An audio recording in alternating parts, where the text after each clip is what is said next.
الحمد لله رب العالمين والصلاة والسلام على أشرف المرسلين وعلى آله وأصحابه أجمعين وبعد. أعوذ بالله من الشيطان الرجيم. بسم الله الرحمن الرحيم. وإذا لقوا الذين آمنوا قالوا آمنا وإذا خلوا إلى شياطينهم قالوا إنا معكم إنما نحن مستهزئون الله يستهزئ بهم ويمدهم في طغيانهم يعمهون أولئك الذين اشتروا الضلالة بالهدى فما ربحت تجارتهم وما كانوا مهتدين. صدق الله العظيم. سامعین و ناظرین، یہ سورہ بقرہ کی آیت نمبر 14، 15 اور 16 ہے، اور ان آیات میں اللہ تعالی منافقین کے کردار کو واضح کر رہے ہیں اپنے بندوں پر. تو پہلے اس کے کہ ہم اس کی تفسیر کریں، حسب عادت سابقہ ان آیات کی درست تلاوت اور صحیح ادائیگی، اس کی طرف ہم اپنے سامعین و ناظرین کی توجہ دلائیں گے. تو آیت نمبر 14 جو ہے وَإِذَا لَقُوا یہاں سے شروع ہوتی ہے. تو اس میں یہ کہنا ہے اذا، ذال، ذا نہیں کہنا. پھر آگے لقو، قاف ہے، قا کو، قاف نہیں کہنا. یہ نہیں کہنا وَإِذَا لَقُوا، نہیں، وَإِذَا لَقُوا، ذال اور پھر قاف. پھر آگے الذین، یہ بھی ذال ہے. پورے قرآن میں جہاں الذی، اللذان، الذین، یہ ذال کہنا ہے. اس کے بعد وَإِذَا، پھر وہی ذال، خلو، خا ہے، یہ خا خلو. آگے ہے شیاطین، شیطان، اعوذ باللہ من الشیطان، وہاں بھی ذال، یہاں بھی اذا، ذال پھر طا. آگے ہے معکم، معکم نہیں کہنا، عین ہے، الف نہیں، حمزہ نہیں. پھر آگے نحن، ہا بولنا نہیں. مستہزی، یہ ہے زائے، ز مستہزی، یہ اللہ. یاد رکھیں لفظ جلالہ اللہ، اس کو ہمیشہ موٹا کر کے لام کو پڑھنا ہے. اگر اس سے پہلے زیر ہے، کسرہ ہے، پھر باریک. یستہزئ بہم ویمدہم، پھر ہے فی طغیان، طا. پھر آگے یعمہون، عین. تو یہ آیت نمبر 14 اور 15 کے اندر گر ہے. اب آگے آیت نمبر 16 آگے اولئک الذین، ذال، اشتروا الضلالہ بالہدی، پھر آگے ہا آ رہی ہے، فما ربحت، ہا ربحت نہیں کہنا، وما كانوا مهتدين۔ اب ان آیات کا سادہ ترجمہ سن لیں اور پھر مختصر اور آسان اور جب لقو ملاقات کرنا، اور جب ان کی ملاقات ہوتی ہے کن سے؟ الذین آمنوا، جو ایمان لائے، قالوا آمنا، تو کہتے ہیں ہم بھی ایمان لے آئے۔ یہ ایک رخ ہے منافقین کا کہ جب اہل ایمان کو ملتے ہیں تو یہ رخ ہے ان کا، کیا؟ آمنا، ہم ایمان لائے۔ وَإِذَا خَلَوْا، خلا علیحدہ ہونا، یعنی ایمان والوں کی مجلس سے اٹھ کر جب اپنے سرداروں کی مجلس میں جاتے ہیں، شیاطینہم، اپنے شیطانوں کی مجلس میں جاتے ہیں، شیاطین شیطان کی جمع ہے، یعنی منافقین اپنے سرداروں کے پاس جاتے ہیں جو اہل کفر ہیں، قالوا، تو کیا کہتے ہیں؟ انا، یہ دیکھیں تعبیر، یقیناً ہم معکم، تمہارے ساتھ ہیں۔ ایمان والوں کو کہا آمنا، صرف سادی سی بات، مگر شیطانوں کو پختہ یقین دلانے کے لیے کہا کہ یقیناً ہم تمہارے ساتھ ہیں۔ انما نحن، نہیں سوائے اس کے کہ ہم تو مستہزئون، ہنسی مذاق کرتے ہیں ایمان والوں کے ساتھ۔ تو یہ چوتھی صفت کا یہاں ذکر ہے۔ 3 صفتیں ان کی ہم پہلے ذکر کر چکے۔ پہلی صفت کیا تھی؟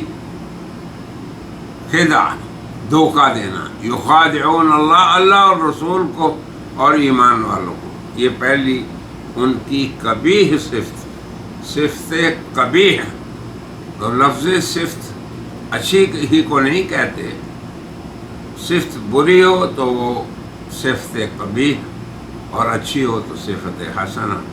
تو ان کی صفات قبیحہ، بری صفات، قابل مذمت صفات میں پہلی صفت یہ ہے کہ وہ اللہ اور رسول اور اہل ایمان کو دھوکہ دیتے ہیں۔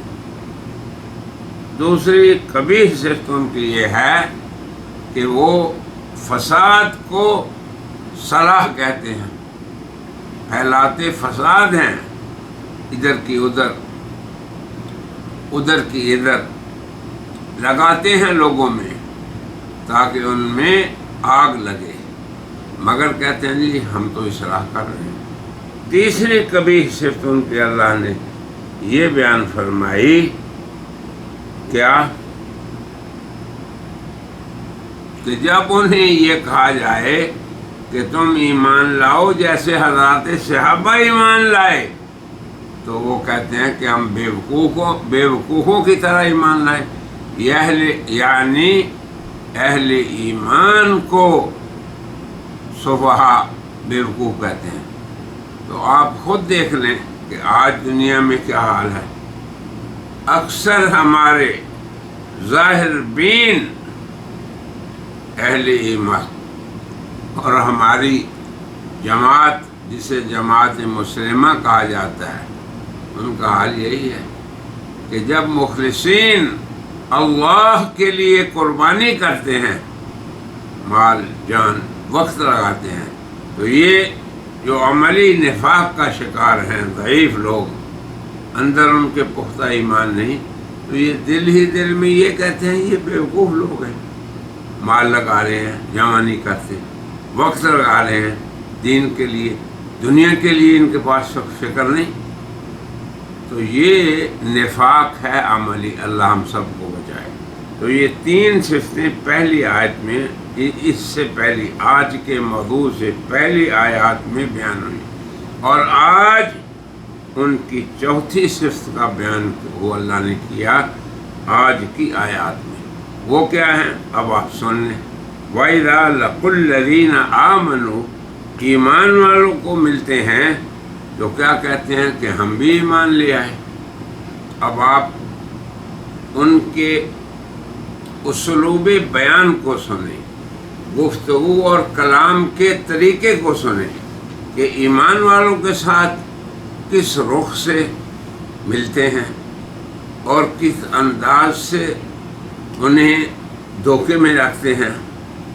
پھر اپنے لوگوں کے ساتھ اب ان کا انداز مومنین کے ساتھ اور ہے اور اپنے سرداروں کے ساتھ اور ہے. اس کو قرآنی تعبیر میں آپ سمجھنے کی کوشش کریں. اللہ فرماتے ہیں ان کی چوتھی بری صفت یہ ہے کیا کہ ان کا دوہرا پن،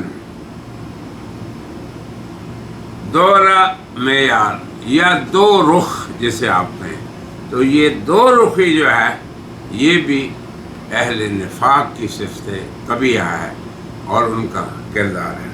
فرمایا جب یہ لوگ ملتے ہیں مسلمانوں کو، ایمان والوں کو، قالوا آمنا، تو ان کا قول کیا ہے؟ آمنا. اب آپ دیکھیں اس میں کوئی تاکیدی لفظ نہیں کہ ہم پکے مومن ہیں، یہ نہیں، یا یقیناً ہم مومن ہیں، یہ بھی نہیں. آمنا بس یہ تعبیر ہے اور قرآن کی فصاحت و بلاغت ہے.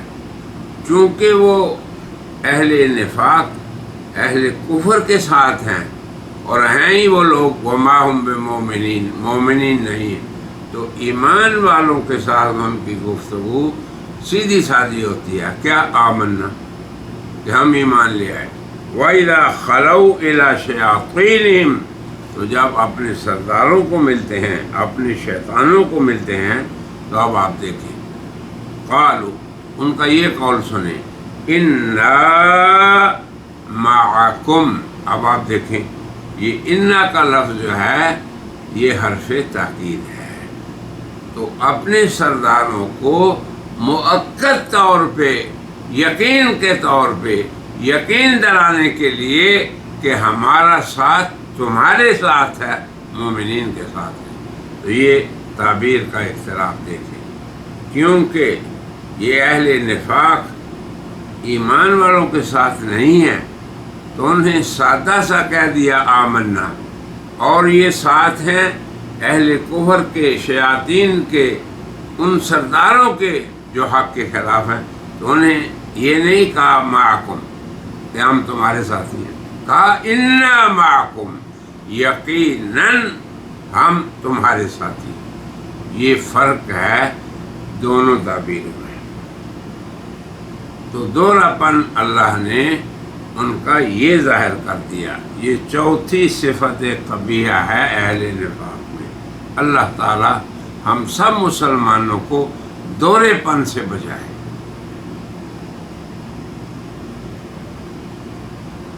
اور آگے دیکھیں انما نحن، تو اگر ان کے سردار ان کے دلوں میں یہ آئے یا زبان پہ کہ تم وہاں کس لیے گئے تھے، پھر اگر تم ہمارے ساتھی ہو تو مسلمانوں کے پاس کیوں گئے تھے، اگر تم بھی شیطان ہو تو ان صالحین کی جماعت میں کیوں گئے تھے. تو اب یہ جواب سنیں ان کا اور فٹ کریں آج کے منافقین پہ. کہتے ہیں انما، یقیناً اس کے سوا کچھ نہیں کہ ہمارا ان کے پاس جانا اس مقصد کے لیے تھا. کیا مقصد؟ نحن مستہزئون، ہم ہیں استہزاء کرنے والے، ہنسی مذاق کرنے والے. ہم تو ان کے پاس محض کھیلنے کے لیے جاتے ہیں کہ ہم ان کو دھوکہ دیں. اللہ تعالیٰ حفاظت فرمائے. اب آگے علام الغیوب کا جواب سنیں. اللہ تعالیٰ اپنے ایمان والے بندوں کے ساتھ ہے، اس کی حمیت و غیرت ان کی مدد اور ان کی سائڈ لینے کا تقاضا کرتی ہے. اب آپ دیکھیں کیسے اللہ تعالیٰ ان ضعفاء کا دفاع کر رہا ہے جو ایمان والے بندے ہیں. اللہ یستہزئ بہم، اللہ نے فرمایا کہ اللہ ذوالجلال کی طرف سے ہنسی اور مذاق کی جگہ یہ لوگ ہیں. کون؟ منافقین. تو اللہ کا محل استہزاء، اللہ کا محل ہنسی، اللہ کا محل مذاق، یہ اہل کفر ہیں، اہل نفاق ہیں۔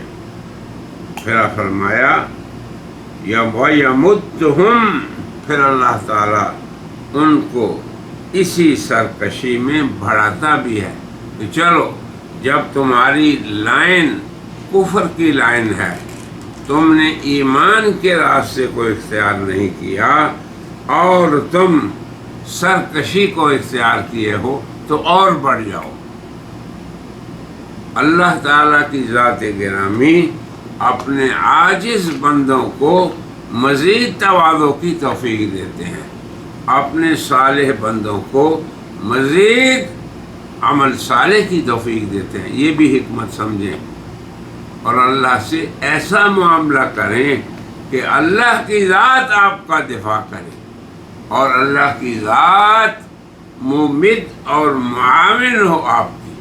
سیدھی بات ہے، اللہ سے ہر بندہ اپنا معاملہ سیدھا رکھ سکتا ہے، یہ مقصد ہے قرآن کا۔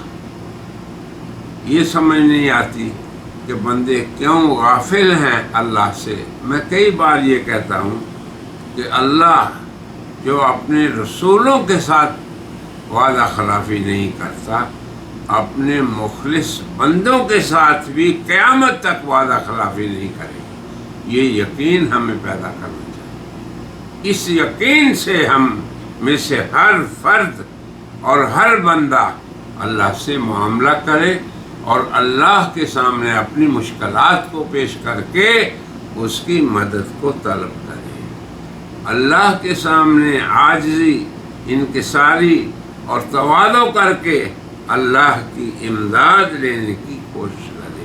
یہ ہے اہل ایمان کا کردار۔ پھر فرمایا کہ اہل نفاق چونکہ اللہ کی حدود کو توڑتے ہیں تو اللہ ان کو اور زیادہ اسی میں بڑھاتا رہتا ہے۔ یہ سزا ہے اللہ کی طرف سے ان لوگوں کی جو حق کو دنیا میں ٹھکراتے ہیں، راہ ہدایت کو ٹھکراتے ہیں اور سیدھی راہ کے بدلے ٹیڑھا راستہ اختیار کرتے ہیں۔ پھر اللہ تعالیٰ نے اب اپنا ایک قول فیصل جسے کہتے ہیں کہ فیصلہ سنایا دونوں فریقوں کے درمیان کا۔ فریق مومنین کا تو اللہ ذکر پہلے کر چکے، متقین ان کا پہلے بتا دیا، اتقیاء سورہ بقرہ سے آغاز میں ہی ان کا ذکر کیا۔ جیسے میں نے پہلے بھی ذکر کیا، قرآن پاک کا پہلا حصہ دوسرے سے جڑا ہوا ہوتا ہے اور دوسرا حصہ پہلے سے مربوط ہوتا ہے، تو اللہ نے یہاں تک ان آیات میں اپنے اتقیاء بندوں کا ذکر کیا اور ان کے انجام کو بھی بتایا۔ اولئک علی ھدی من ربہم، کہ وہ اللہ کی طرف سے ہدایت کے راستے پہ گامزن ہیں، وَأُولَئِكَ هُمُ الْمُفْلِحُونَ، اور وہ کامیابی کے راستے پہ ہیں۔ اور یہ جو فریق تھا اہل نفاق کا، ان کے کردار کو اللہ نے بیان کیا، ان کی صفات کو اللہ نے بیان کیا اور اس کے بعد اللہ تعالیٰ نے ان کے انجام کو بھی بیان کر دیا، ان کی فضاحت کا بھی ذکر کر دیا۔ سب سے پہلے تو یہ کہ اللہ یستہزئ بہم، کہ یہ طبقہ انسانوں کا جس کا معیار دوہرا ہے، جس کے رخ دو ہیں، اور جو اہل اصلاح کو فساد سمجھتا ہے اور جو اہل ایمان کو بیوقوف سمجھتا ہے، اس گروہ کا انجام اللہ نے بیان فرمایا، اولئک الذین اشتروا الضلالہ، یہ انسانوں کا وہ طبقہ ہے جس نے گمراہی کو خریدا ہے۔ اب گمراہی کو ایسی چیز تو نہیں کہ اس کو اچھا سودا سمجھ کے آدمی اہتمام کر کے خریدے اور اپنے وقت اور مال کو اس پہ صرف کرے، مگر جب انسان کے دل میں بیماری ہو، فی قلوبہم مرض، دل کی آنکھ اندھی ہو تو پھر اسے ہدایت گمراہی لگتی ہے، پھر اسے خیر شر نظر آنے لگتا ہے، پھر اسے حکمت و دانائی حماقت اور صفات نظر آتی ہے۔ یہ دنیا میں انجام ہے اہل نفاق کا۔ اور جو لوگ سیدھے ہیں اللہ اور رسول کے ساتھ اور مومنین کے ساتھ، ان کو اللہ تعالیٰ علی ہدن ہدایت کے راستے پہ گامزن رکھتا ہے۔ تو اب اس فریق نفاق منافقین کا انجام بھی اللہ نے بیان فرمایا، اولئک الذین اشرکوا الضلالہ۔ یہ دنیاوی انجام ہے، آخرت کی بات نہیں ہو رہی۔